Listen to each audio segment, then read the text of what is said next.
ಈಗ ತೆಗೆದು ಬಿಡ್ತಾರೆ ಸರ್.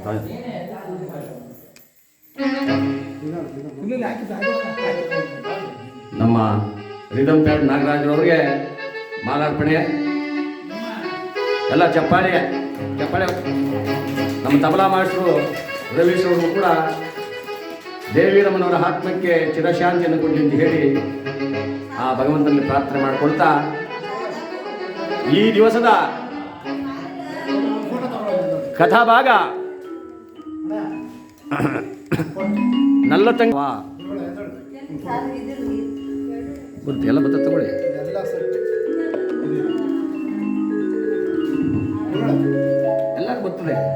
ಎಲ್ಲರೂ ಬರ್ತದೆ ಸಾಕು ಸಾಕು ಸಾಕು.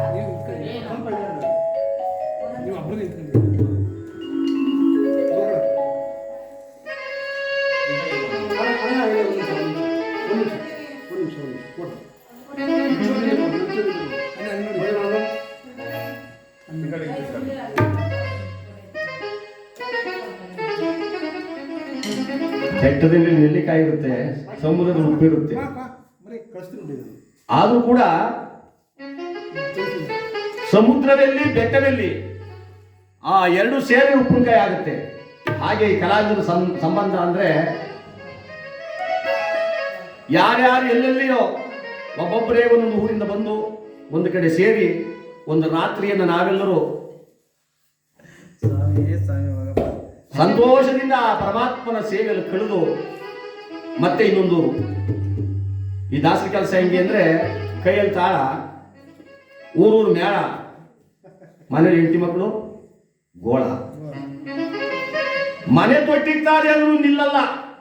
ಯಾಕಾಗ್ತಾ ಅಂದ್ರೆ ಮಳೆ ಹೋಗಿಲಿ, ಸೌದೆ ಇಲ್ಲದೆ ಹೋಗಲಿ, ಆ ಭಗವಂತನ ನಂಬಿ ಆ ಪರಮಾತ್ಮನ ಸೇವೆ ಹೊರಟಾಗ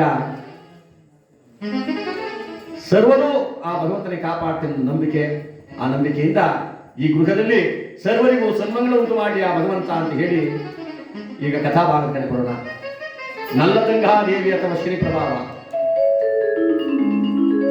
ಸರ್ವಂತರ್ಯಾಮಿ ಆತಕ್ಕಂತ ಭಗವಂತನ ಚರಿತ್ರೆಯನ್ನ ಕರ್ಮ ಫಲದಾತ. ನೀವು ಒಂದೊಂದು ಮಾತನ್ನು ಕೂಡ ಯೋಚನೆ ಮಾಡಬೇಕು. ಕರ್ಮ ಫಲದಾತ ಅಂತ ನಿಮಗೆ ಹೆಸರು ಕೊಟ್ಟರು ಯಾರಿಗೆ? ಶನೇಶ್ವರ ಸ್ವಾಮಿಗೆ. ಯಾವ ಕೋರ್ಟ್ನಲ್ಲಾಗ್ಲಿ ಯಾವ ಪೊಲೀಸ್ನಲ್ಲಾಗ್ಲಿ ಶಿಕ್ಷೆ ಕೊಡೋಂಗಿಲ್ಲ. ಅವರು ಈ ಜನ್ಮದಲ್ಲೇ ನಮ್ಮ ಜೀವನದಲ್ಲಿ ಗ್ರಹಗಳ ರೂಪದಲ್ಲಿ ಪ್ರವೇಶ ಮಾಡಿ ಒಂದೊಂದು ಗ್ರಹವು ಒಂದೊಂದು ಕಾಟವನ್ನು ಕೊಟ್ಟು ಮನುಷ್ಯನನ್ನು ಹೀನಾಯ ಸ್ಥಿತಿಗೆ ತಂದು ಕಡೆಗೆ ಅವನ ಹೊಳೆವ ಚಿನ್ನದಂತೆ ಊಟಕ್ಕಿಂತ ಚಿನ್ನದಂತೆ ಅವನನ್ನ ಪ್ರಪಂಚವಲ್ಲೇ ಅವನ ಕೀರ್ತಿ ಹರಡುವಂತೆ ಮಾಡ್ತಾನೆ ಎಂದ ಮೇಲೆ ಅಂತ ಮಹಾನುಭಾವನ ಆಗ್ತಕ್ಕಂಥ ಶನಿದೇವರ ಚರಿತ್ರೆ ನಲ್ಲತಂಗಾದೇವಿ ಅಥವಾ ಶ್ರೀಪ್ರಭಾ.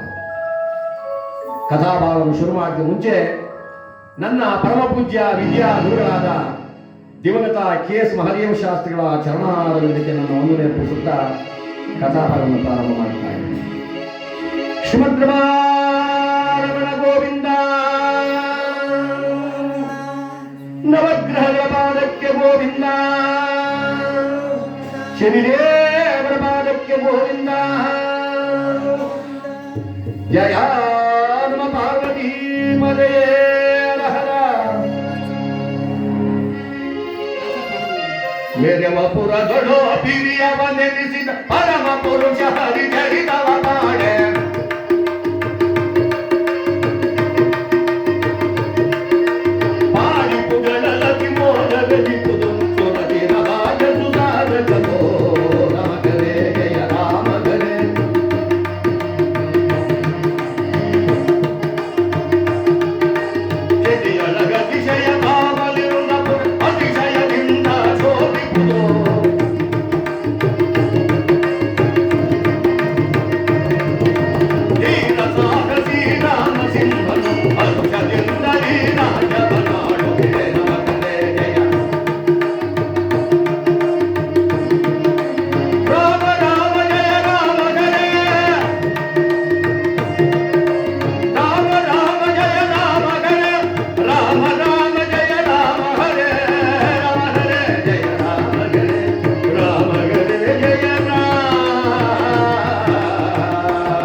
ನಮ್ಮ ಭರತಖಂಡದಲ್ಲಿ ಹಲವಾರು ರಾಜ್ಯಗಳಲ್ಲಿ ಅಂಗ ಮಂಗ ಕಳಿಂಗ ಕಾಶ್ಮೀರ ಕುಕ್ಕಳ ಮಾನವ ಸಿಂಧು ಸೌರಾಷ್ಟ್ರ ಗುರ್ಜರ ಬರ್ಬರ ನೇಪಾಳ ಚಪ್ಪನ್ಯವತಾರ ದೇಶ ಅಂತ ಹೇಳ್ತಾರೆ.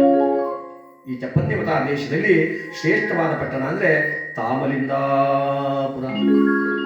ಆ ತಾಮಲಿಂಗ ಪಟ್ಟಣವನ್ನ ಯಾವ ರಾಮಸಿಂಹ ಮಹಾರಾಜ ತಾನು ಆಳ್ವಿಕೆ ಮಾಡುತ್ತಾ ಇದ್ದಾನೆ. ಭಗವಂತ ಕೊಟ್ಟಂತ ಸಕಲ ಐಶ್ವರ್ಯವೆಲ್ಲ ಇದೆ ಅವನಿಗೆ. ಕಾಲ ಕಾಲಕ್ಕೆ ಮಳೆ ಬೀಳಿದು ಮಳೆಯಿಂದ ಬೆಳೆ ಬೆಳೆದು ದವಸಧಾನ್ಯ ಬೆಳೆದುಕೊಂಡು ಪ್ರಜೆಗಳೆಲ್ಲೂ ಸೌಖ್ಯವಾಗಿದ್ದಾನೆ. ಭಗವಂತ ಎಲ್ಲ ಭಾಗ್ಯವನ್ನು ಕೊಟ್ಟಿದ್ದಾನೆ. ತಕ್ಕಂತ ಸತಿ ಅಂದ್ರೆ ಸುಶೀಲ, ಹೆಸರಿನಷ್ಟೇ ಶೀಲವಂತಳು, ಅಷ್ಟೇ ಸದ್ಗುಣವಂತಳು, ಅಷ್ಟೇ ನೀತಿವಂತಳು, ಅಷ್ಟೇ ರೂಪವತಿ ಕೂಡ ಆಗಿದ್ದಾಳೆ ಎಂಬ ಕಾರಣ ಅಂತಹ ಹೆಂಡತಿಯಿಂದೊಡಗೂಡಿ ಹಲವಾರು ಕವಿಗಳಿಂದ ಗಮಕಿಗಳಿಂದ ವಿದ್ಯಾವಂತರಿಂದ ಕೀರ್ತನ ಕಲಾ ವಿಶಾಲದಿಂದ ರಾಜ್ಯವನ್ನು ಪರಿಪಾಲನೆ ಮಾಡುತ್ತಾ ಇದ್ದಾನೆ. ಆದರೂ ಒಂದು ಚಿಂತೆ. ಏನು ಚಿಂತೆ? ಒಬ್ಬೊಬ್ಬರಿಗೆ ಒಂದೊಂದು ಚಿಂತೆ. ಚಿಂತೆ ಇಲ್ಲ ಅನ್ನೋ ಮನುಷ್ಯನೇ ಯಾರೂ ಇಲ್ಲ. ನೀವು ಯಾರನ್ನಾದ್ರೂ ಕೇಳಿ, ಸ್ವಾಮಿ ನಿಮ್ಗೆ ಚಿಂತೆ ಇಲ್ವಾ? ಚಿಂತೆ ಇಲ್ಲ ಅಂದ್ರೂ ಕೂಡ ಅದೇ ಒಂದು ಚಿಂತೆ. ಈ ಚಿತೆಗೂ ಚಿಂತೆಗೂ ಬಿಂದು ಮಾತ್ರ ವ್ಯತ್ಯಾಸ. ಇಲ್ಲಿ ರಾಜರಾಣಿಯರಿಗೆ ಯಾವ ಚಿಂತೆ ಅಂದ್ರೆ ಮಕ್ಕಳಿಲ್ಲ,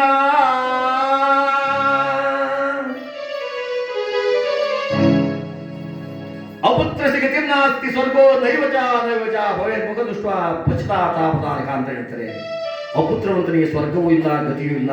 ಆದ್ದರಿಂದ ಮಕ್ಕಳ ಭಾಗ್ಯ ಬೇಕು ಅಂತ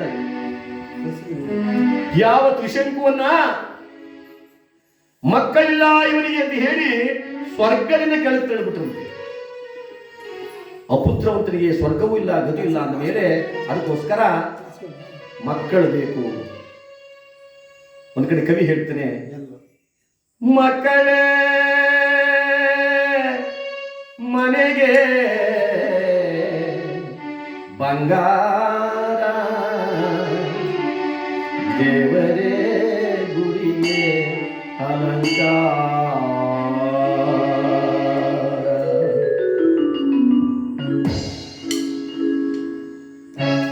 ಮಕ್ಕಳೇ ಮನೆಗೆ ಬಂಗಾರ, ದೇವರೇ ಗುಡಿಗೆ ಅಲಂಕಾರ. ಆ ಮಕ್ಕಳೇ ಮನೆಗೆ ಬಂಗಾರ, ದೇವರೇ ಗುಡಿಗೆ ಅಲಂಕಾರ. ನಾರಿಗೆ ಗುಣವೇ ಶೃಂಗಾರ, ಸಮುದ್ರಕ್ಕೆ ತೆರೆಯೇ ಅಲಂಕಾರ.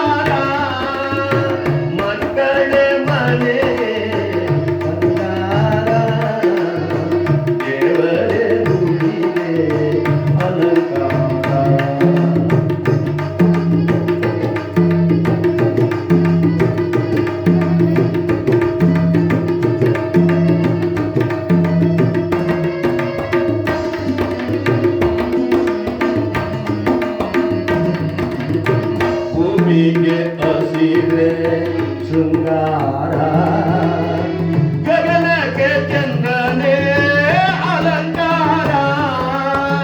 ಮಕ್ಕಳೇ ಮನೆಗೆ ಬಂಗಾರ, ದೇವರೇ ಗುಡಿಗೆ ಅಲಂಕಾರ.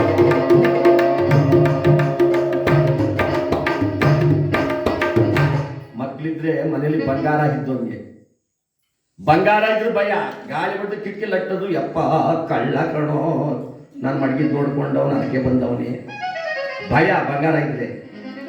ಆದ್ರೆ ಮನೇಲಿ ಮಕ್ಕಳಿದ್ರೆ ನಾವೆಷ್ಟೇ ಆಯಾಸದಿಂದ ದಡ್ಕೊಂಡು ನೂರಾರು ಚಿಂತೆನ ಮನಸ್ಸು ಹಚ್ಕೊಂಡು ಹೊಲದಲ್ಲಿ ಕೆಲಸ ಮಾಡಿ ಆಯಾಸಗೊಂಡು ಮನೆಗೆ ಬಂದ್ಬಿಟ್ರೆ, ಆ ಪುಟ್ಟ ಮಕ್ಕಳಿದ್ರೆ ಅಪ್ಪ ಅಳ್ಳತದ ಅಳ್ಳತದ ಅಳ್ಳತದ ಅಂದ್ರೆ ಅಯ್ಯೋ ನನ್ನ ಮಗ ಚೆನ್ನಾಗಿ ಮಾತಾಡ್ತಾರೆ ನೋಡು.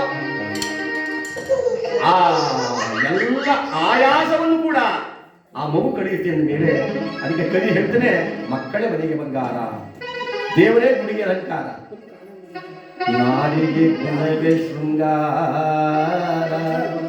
ನೀವು ಅಷ್ಟೇ ಕಣವ, ಯಾವ ಜೈಸರ ಲೋಳ್ಸರ ಲೋಲಾಕು ಚಿಂತಾಕು ಬೋಲಾಕು ಏನ್ ಹಾಕೊಂಡ್ರು ಕೂಡ ಚೆನ್ನಾಗಿ ಕಾಣಲ್ಲ. ಗುಣ ಚೆನ್ನಾಗಿರ್ಬೇಕು ಅಲ್ವಾ? ತಾಯಿ ಚೆನ್ನಾಗಿದ್ದೀನವ ಅಂದಾಗ, ಓ ಸ್ವಾಮಿ ಏನೋ ಈ ಮಟ್ಟಕ್ಕೆ ಭಗವಂತ ಇಟ್ಟಿದ್ದಾನೆ ಅಂತ ಒಂದು ಪ್ರೀತಿನ ಒಂದು ಮಾತಾಡಬೇಕು. ತಾಯಿ ಚೆನ್ನಾಗಿದ್ದೀಯಾ, ಇವಳು ಯಾಕೆ ನಾನು ಮಾತಾಡ್ಸಬಹುದು, ಯಾವ ಕಾಕನ ಕೋಟೆ ಮಾರಿಯ, ಯಾವ ಗೌನಟಿ ಕಾಳಿಯವ, ನೀನು ನಮಸ್ಕಾರ ಕಣವ ಯಾವತ್ತೂ ಮಾತಾಡ್ಸಲ್ಲ. ಹಂಗಾಗಬಾರದು. ನಾಲಿಗೆ ಗುಣವೇ ಶೃಂಗಾರ. ಸಮುದ್ರಕ್ಕೆ ತೆರೆ ಅಲಂಕಾರ. ಸಮುದ್ರದ ಅಲೆಗಳು ಬರ್ತಾ ಇದ್ರೆ ಆ ಸಮುದ್ರಕ್ಕೆ ಮತ್ತಷ್ಟು ಅಲಂಕಾರ. ಭೂಮಿಗೆ ಹಸಿರೇ ಶೃಂಗಾರ. ಬರೀ ಭೂಮಿ ಇದು ನೋಡಕ್ಕಾಗುತ್ತೆ, ಅದ್ರಲ್ಲಿ ಹಸಿರಿದ್ರೆ ಇನ್ನೊಂದು ಸ್ವಲ್ಪ ಹೊತ್ತು ಒಂದತ್ರ ಕುಂದು ಇಲ್ಲಿ ರಾಜ ರಾಣಿಯರಿಗೆ ಮಕ್ಕಳಿಲ್ಲ. ಯಾವುದೇ ಇನ್ನು ಕಾದ ಕಥೆ ತಗೊಳ್ಳಿ, ಮಕ್ಕಳಿಲ್ಲ ಮಕ್ಕಳಿಲ್ಲ ಮಕ್ಕಳಿಲ್ಲ ಮಕ್ಕಳಿಲ್ಲ. ರಾಮಾಯಣ ತಗೊಳ್ಳಿ ಮಕ್ಕಳಿಲ್ಲ, ಮಹಾಭಾರತ ತಗೊಳ್ಳಿ ಮಕ್ಕಳಿಲ್ಲ, ಇನ್ನೊಂದು ರಾಜ ಕಥೆ ತಗೊಳ್ಳಿ ಮಕ್ಕಳಿಲ್ಲ. ಸದ್ಯ ಈ ಕಾಲದಲ್ಲಿ ಅದೊಂದು ಭಂಗ ತಗೊಂಡು ಭಗವಂತ, ಅದಕ್ಕಿಂತ ಚಿಂತೆ ಇಲ್ಲಪ್ಪ. ಎಲ್ಲಿ ಹೋಗಿದ್ರಿ? ಕುಣಿಯಲ್ಲಿ ಕ್ಯಾಂಪ್ ಹಾಕಿದ್ರಂತೆ. ನಮ್ಮ ಯಜಮಾನ 2 ಡೇ ಸಾಕು ಅಂದ, ಅದಕ್ಕೆ ಹೋಗಿದ್ದು. ಯಾಕೆ? ಆಪರೇಷನ್. ಅದಕ್ಕೂ ತುಂಬ ಸುಲಭ ಮಾಡಿಬಿಟ್ರು. ದುಡ್ಡು ಖರ್ಚು ಬೇರೆ ಇಲ್ಲ. ಈಗ ಅವರೇ ದುಡ್ಡು ಕೊಡ್ತಾರೆ, ಆಪರೇಷನ್ ಅವರೇ ಮಾಡಿ ದುಡ್ಡು ಅವರೇ ಕೊಡ್ತಾರೆ. ಅದಕ್ಕೆ 2 ಸಾಕು 1 ಬೇಕು, 2 ಸಾಕು 1 ಬೇಕು. ಆದರೆ ಆಗಿನ ಕಾಲದಲ್ಲಿ ಇಲ್ಲಿ ರಾಜ ರಾಣಿಯರಿಗೆ ಭಗವಂತ ಸಕಲ ಐಶ್ವರ್ಯವೆಲ್ಲ ಕೊಟ್ಟಿದ್ದಾನೆ, ಮಕ್ಕಳಿಲ್ಲ ಎಂಬುದಾಗಿ ಪ್ರೀತಿಸುತ್ತಾ ಆ ಭಗವಂತನ ಧ್ಯಾನದಲ್ಲಿ ಕಲಾಪನ ಮಾಡುತ್ತಾ ಇದ್ದಾರೆ. ಹೀಗೆ ಕಾಲ ಕಳೀತಿರ್ಬೇಕಾದ್ರೆ ಒಂದಾದ ಮಹಾರಾಜ ನೋಡಿ ಸಿಂಹಾಸನಾಧೀಶ ಒಬ್ಬ ಸೇವಕ ಓಡೋಡಿ ಬಂದ. ಮಹಾಪ್ರಭು, ಏನಪ್ಪ ಸ್ವಾಮಿ, ಕಾಡಿನಲ್ಲಿ ಕಾಡು ಮೃಗಗಳ ಹಾವಳಿ ಬಹಳವಾಗಿದೆ, ಬೇಗ ಒಂದು ಕಾಪಾಡಿ. ಕಾಡು ಮೃಗಗಳ ಹಾವಳಿ? ಮಂತ್ರಿ, ಮಹಾಪ್ರಭು, ಸಿದ್ಧವಾಗಲಿ ಸೈನ್ಯ. ಸಕಲ ಸೈನ್ಯವನ್ನು ಸಿದ್ಧ ಮಾಡಿಕೊಂಡು ಕಾಡಿಗೆ ಬೇಗವಾಗಿ ಹೊರಟಿದ್ದಾನಂತೆ ರಾಮಸಿಂಹ ಮಹಾರಾಜ. ಈ ಕಡೆ ಮಹಾತಾಯಿ ಆ ಸುಶೀಲಾದೇವಿ ಓಡುತ್ತಿದ್ದಾನೆ. ಗೌತಮ ಮಹರ್ಷಿಗಳ ಆಶ್ರಮದಿಂದ ಒಬ್ಬ ದೇವ ಋಷಿಗಳು ತೀರ್ಥಯಾತ್ರೆ ಮಾಡಬೇಕು ಅಂತ ಬರ್ತಾ ಇದ್ದಾರೆ. ವಿಭೂತಿ ಧಾರಣೆ ಮಾಡಿಕೊಂಡು ಜಟಾಮುಕಟವನ್ನು ಕಟ್ಟಿಕೊಂಡು ರುದ್ರಾಕ್ಷಸವನ್ನು ಹಾಕಿಕೊಂಡು ಕಾವಿ ಕಮಂಡವನ್ನು ಕೈ ಹಿಡಿದುಕೊಂಡು ಓಂ ನಮಃ ಶಿವಾಯ, ಓಂ ನಮಃ ಶಿವಾಯ, ಓಂ ನಮಃ ಶಿವಾಯ. ಯಾವ ರೀತಿಯಲ್ಲಿ ಬರ್ತಾ ಇದ್ದಾರೆ?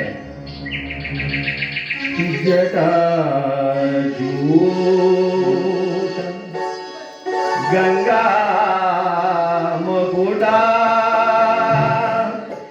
ಶಶಿಲಲಾಟ ಶೋಭಿತ ಹೇಮಕೂಡ ತಡರಿವಾಸ ದಿನಗಡವರ ಪಂಡಿತ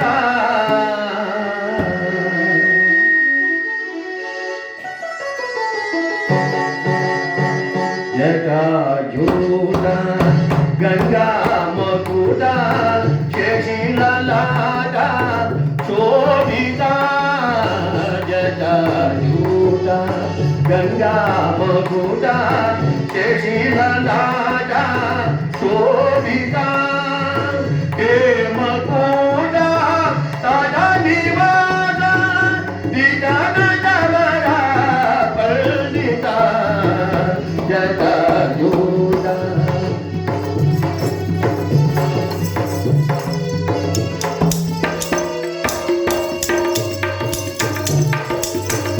ಗಿರಿಜಾವರ ಡಮರುಗರ ಗಿರಿಜಾವರ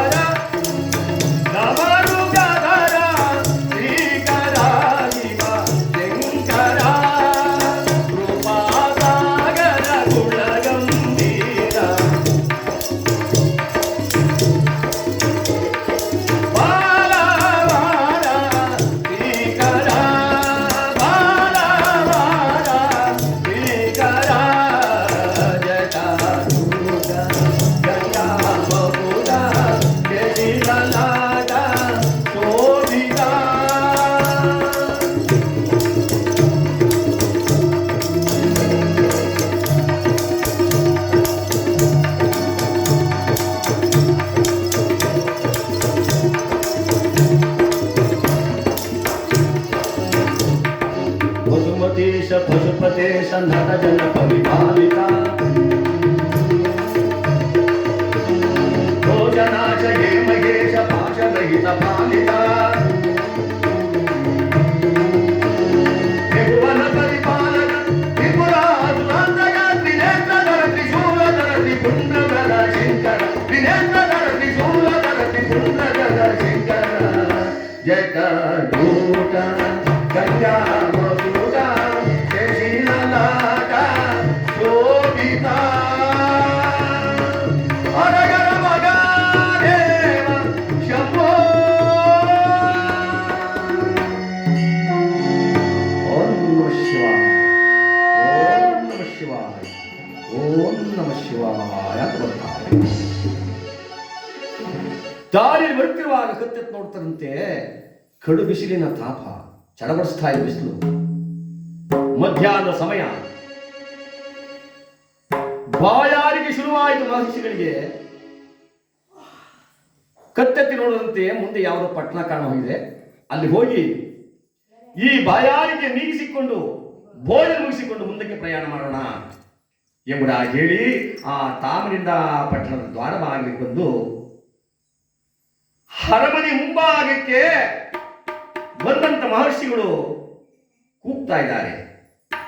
ಭವತಿ ಭಿಕ್ಷಾಂತಿ, ಭವತಿ ಭಿಕ್ಷಾಂತಿ. ಆ ಅರಮನೆಯಲ್ಲಿ ಮಹಾತಾಯಿ ಸುಶೀಲಾದೇವಿ ಓರ್ವಳಿದ್ದಾಳೆ.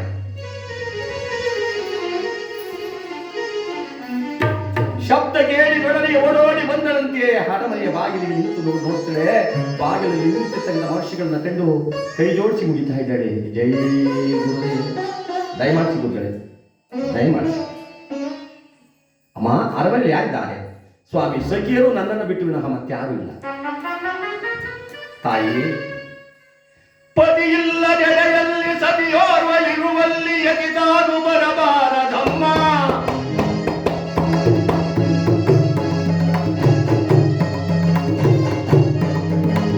ಪತಿಬಲದ ಸತಿಮುಖವ ನೋಡಲೇ ಬಾರದು ಎಂತೆಂಬರದವಿರುವುದಮ್ಮ, ಎಂತೆಂಬರದವಿರುವುದಮ್ಮ, ಎಂತೆಂಬರದವಿರುವುದಮ್ಮ.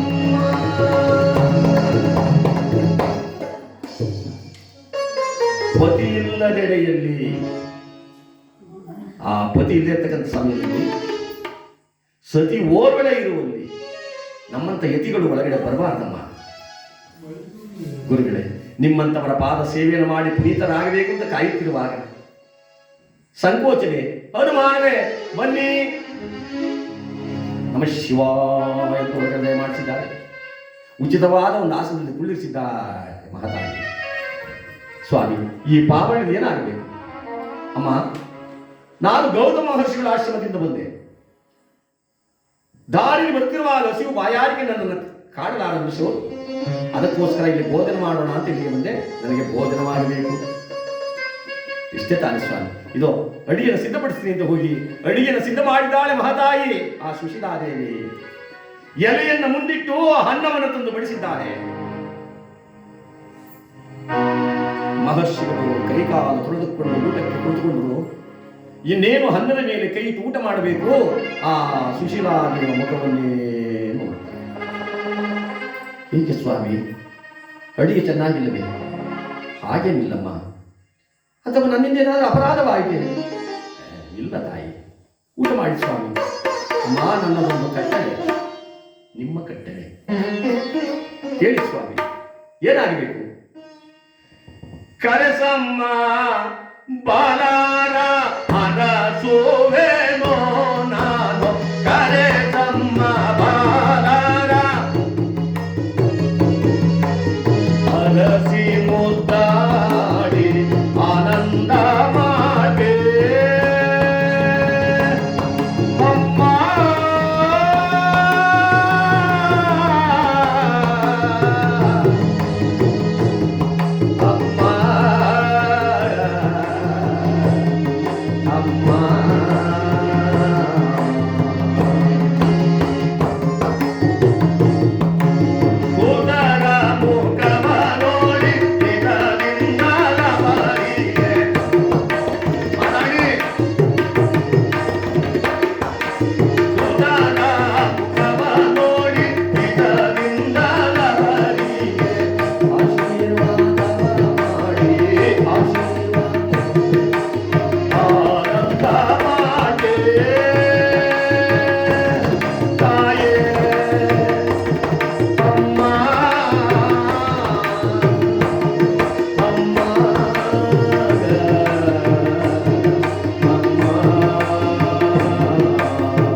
ಆಶೀರ್ವಾದ ಮಾಡಿ ಅನಂತರ ನಾನು ಭೋಜನ ಮಾಡ್ತಿದ್ದ ಎಂದಾಗ ಮಕ್ಕಳನ್ನೇ ಹಡಿಯದ ಹುಟ್ಟು ಬಂಜೆಯ ಎದೆಗೆ ತ್ರಿಶೂಲದಿಂದ ತಿವಿದಂತಾಗಬೇಕು.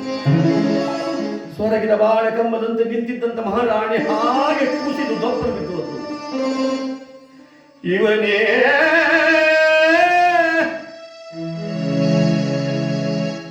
ಇವನೇ ಇಲ್ಲದ ಮಕ್ಕಳನ್ನ ಎಲ್ಲಿ ತಂದು ತೋರಿಸಲಿ?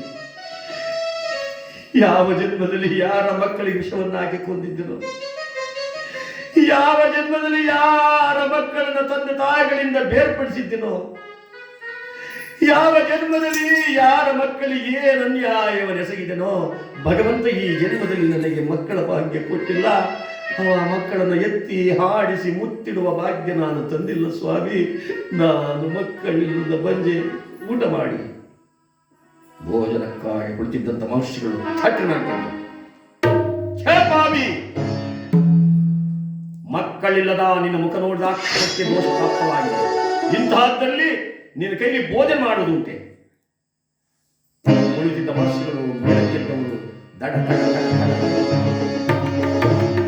ಸ್ವಾಮಿ ನಿಲ್ಲಿ ನಿಲ್ಲಿ ಎಂದರೆ ಆ ಪಾದವನ್ನ ತಬ್ಬಿಕೊಂಡರು ಕೂಡ ಪಾದದಿಂದ ಚಿಮ್ಮಿ ಯಾವ ಮಹಾರಾಣಿ ಸುಶೀಲಾ ದೇವಿಯ ಕಣ್ಣಲ್ಲಿ ಕಂಬನಿಸುವಂತಿದೆ. ಅಯ್ಯೋ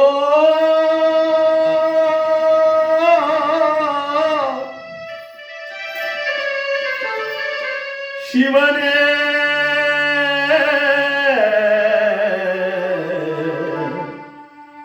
ಶಂಕರ,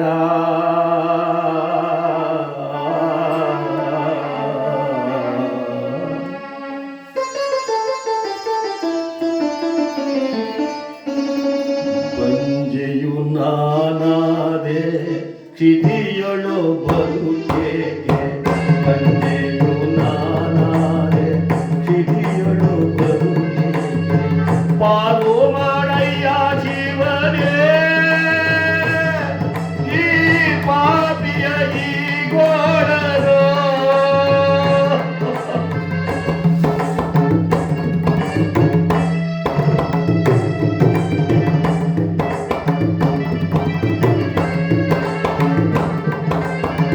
ಯಾವ ಬರಾದಕ್ಕೆ ಮಕ್ಕಳಿಲ್ಲದ ಬಾಳು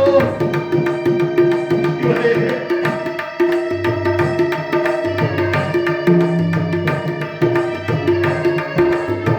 ಯಾವ ಬರಾದಕ್ಕೆ ಮಕ್ಕಳಿಲ್ಲದ ಗೋಳು, ಕಣ್ಣೀರಿನ ಕೋಡಿ ಹರಿವಂತೆ ನೀ, ಕಣ್ಣೀರಿನ ಕೋಡಿ ಹರಿವಂತೆ ನೀ. ಮಕ್ಕಳಿಲ್ಲದ ಬಾಳು ಕಣ್ಣೀರಿನ ಗೋಳು, ಮಕ್ಕಳಿಲ್ಲದ ಬಾಳು ಕಣ್ಣೀರಿನ ಗೋಳು.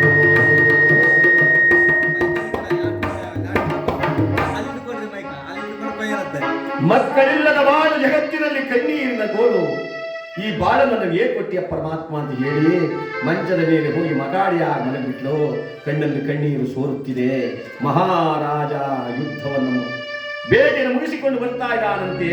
ಆ ಅರಮನೆಯ ಬಾಗಿಲಲ್ಲಿ ನಿಂತು ಕೂಗ್ತಾನೆ, ಸುಶೀಲಾ, ಸುಶೀಲಾ, ಸುಶೀಲಾ ಅಂತ 3 ಸಾರಿ ಕೂಗ್ದ. ಇವನ ಪ್ರಶ್ನೆ ಉತ್ತರವೇ ಇಲ್ಲ.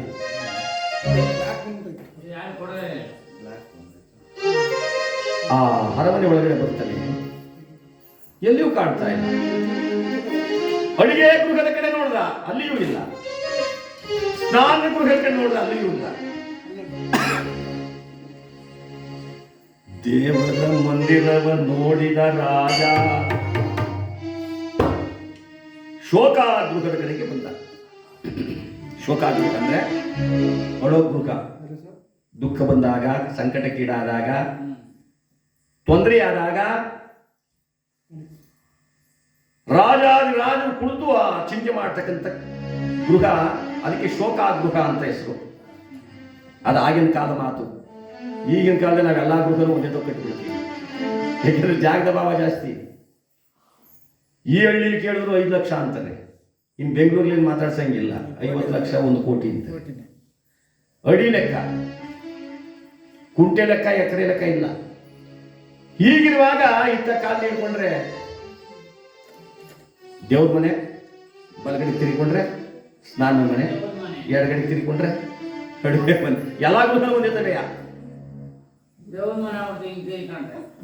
ಏಕೆಂದ್ರೆ ಜನಸಂಖ್ಯೆ ಹೆಚ್ಚು ಬಿಡ್ತು. ಯಾರೊಬ್ಬ ಸ್ನೇಹಿತ ಹಿಂಗೇನೆ ಬೆಂಗಳೂರಿನಲ್ಲಿ ಕೆಲಸಕ್ಕೆ ಸೇರ್ಕೊಂಡ್ಬಿಟ್ಟ.